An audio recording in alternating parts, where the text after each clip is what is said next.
في هذه الحياة لا تظهر الحقائق كلها دفعة واحدة، ولا تنكشف الحكمة في لحظتها الأولى.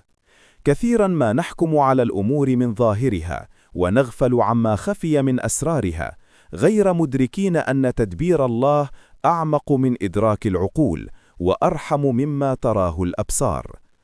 كان نبي الله موسى عليه السلام نبيا كريما، آتاه الله علما وهدى، ومع ذلك أدرك أن العلم لا حدود له، وأن فوق كل ذي علم عليم. وبلغه أن في الأرض عبدا صالحا اختصه الله بعلم لدني، علم لا ينال بكثرة السؤال، ولا يدرك بالعقل وحده. فاشتاق موسى للقائه لا تكبرا، بل تواضعا وطلبا للحط. خرج موسى في رحلة طويلة تحمل فيها التعب والمشقة، حتى لقي ذلك العبد الصالح سيدنا الخضر عليه السلام. كان لقاؤهما هادئا تسوده السكينة. قال موسى بأدب جم: هل أتبعك على أن تعلمني مما علمت رشدا؟ فأجابه الخضر بكلمات تحمل علم التجربة: إنك لن تستطيع معي صبرا، وكيف تصبر على ما لم تحط به خبرا. وعده موسى بالصبر، وتعهد ألا يعترض، فوافق الخضر على أن يصحبه، مشترطا عليه ألا يسأله عن شيء حتى يبينه له بنفسه.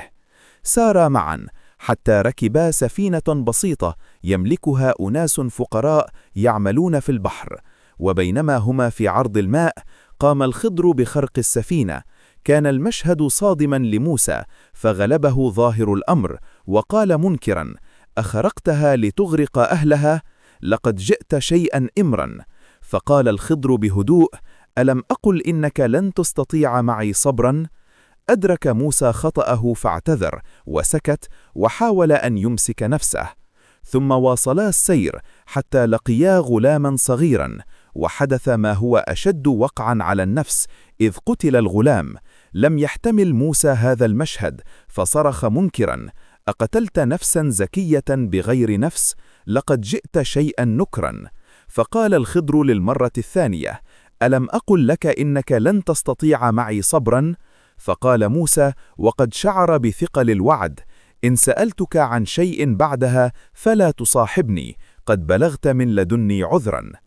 تابعا الطريق حتى دخلا قرية بخل أهلها، فلم يضيفوهما ولم يكرموهما. ورغم ذلك وجد الخضر جدارا آيلا للسقوط، فأقامه بيده دون أن يطلب أجرا. تعجب موسى وقال: لو شئت لاتخذت عليه أجرا. وهنا قال الخضر: هذا فراق بيني وبينك، وسأنبئك بتأويل ما لم تستطع عليه صبرا. ثم كشف الحكمة التي غابت عن موسى. قال: أما السفينة فكانت لمساكين يعملون في البحر، وكان وراءهم ملك ظالم يأخذ كل سفينة صالحة غصبا، فأردت أن أعيبها لتبقى لهم ولا تغتصب. وأما الغلام فكان أبواه مؤمنين، ولو عاش لأرهقهما طغيانا وكفرا، فأراد الله أن يرحمهما ويبدلهما خيرا منه زكاة وأقرب رحما. وأما الجدار فكان لغلامين يتيمين تحته كنز لهما، وكان أبوهما صالحا، فأراد ربك أن يبلغا أشدهما ويستخرجا كنزهما رحمة من ربك. ثم قال كلمته التي تختصر كل القصة: وما فعلته عن أمري.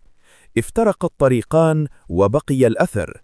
وتعلم موسى وتعلمنا معه أن ظاهر الأشياء قد يخدع، وأن الصبر باب الفهم، وأن ما نراه شرا قد يكون في حقيقته رحمة، وما نراه خسارة قد يكون نجاة.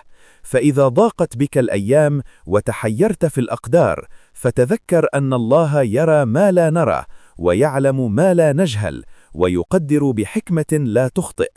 اصبر، فالله يرى ما لا نرى.